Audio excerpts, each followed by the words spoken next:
Hommage donc à Hassan Omar Mohamed Burhan, une vie consacrée au service de l'État. Il était de ceux dont le parcours épouse celui d'une nation pendant plus de 40 décennies. Pendant plus de 4 décennies, Hassan Omar Mohamed Burhan aura incarné le sens du devoir, la fidélité aux institutions et l'engagement au service de la République. Aujourd'hui, une grande figure de la vie publique djiboutienne s'est éteinte, laissant derrière elle l'empreinte d'un serviteur d'État dont le nom restera associé à l'histoire institutionnelle du pays. Hassan Omar Mohamed Burhan nous a quittés avec sa disparition. Djibouti perd bien plus qu'un simple responsable politique et administratif. Il perd l'un des témoins, acteur majeur de son histoire contemporaine. Né en 1953 à Tadjoura, il est issu d'une famille profondément attachée au service de la nation. Fils et petit-fils de notables, il est l'héritier d'un nom déjà inscrit dans la mémoire collective du pays. Son père, Feu Omar Mohamed Burhan, compagnon de route de Feu Haj Hassan Gouled Abtidon, avait lui-même servi l'État dès la période coloniale. Cette filiale continuera le socle d'un engagement qui accompagnera Hassan Mohamed Burhan tout au long de sa vie. Formé au Caire, puis dans la région parisienne, il revient à Djibouti au moment où le pays s'apprête à écrire une nouvelle page de son histoire. En 1977, année de l'ascension à l'indépendance du pays, son destin se confond avec celui de la jeune République.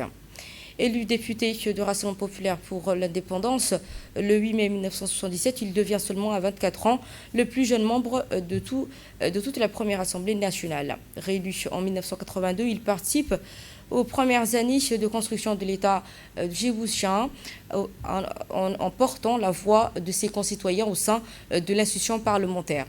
En 1987, il fait le choix de rejoindre l'administration guidée par une conception exigeante du service public. Il intègre alors le ministère de l'Intérieur où il découvre l'État au plus près de la réalité du terrain. À Tadjoura, il exerce d'abord les fonctions d'adjoint au commissaire de la République en 1991, avant d'être nommé commissaire de la République en 1994.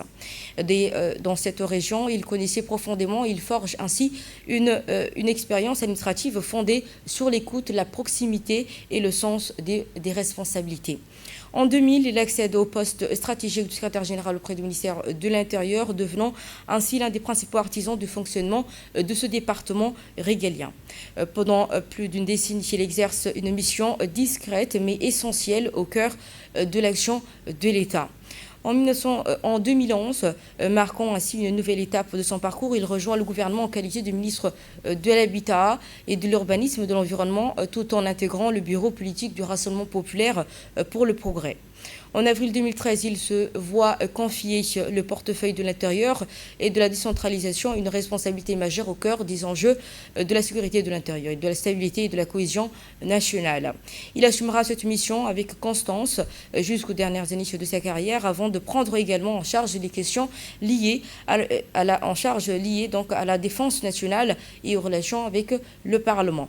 Durant plus d'une quarantaine d'années, Hassan Omar Mohamed aura servi l'État dans ses missions les plus sensibles, celles garantissant la sécurité, l'ordre public et la continuité des institutions. Ceux qui l'ont côtoyé à Tadjoura comme à Djibouti-Ville garderont l'image d'un homme attaché à une seule priorité, le service de la République. Aujourd'hui, la nation s'incline devant sa mémoire, à sa famille et à ses proches, ainsi qu'à tous ceux qui ont eu l'honneur de travailler à ses côtés. Djibouti adresse ainsi ses condoléances les plus attristées et les plus sincères à sa famille et à ses proches. Un grand serviteur de l'État nous aura quittés, mais son parcours et son engagement resteront donc à jamais inscrits dans l'histoire de la République. Inna lillahi wa inna ilayhi raji'un.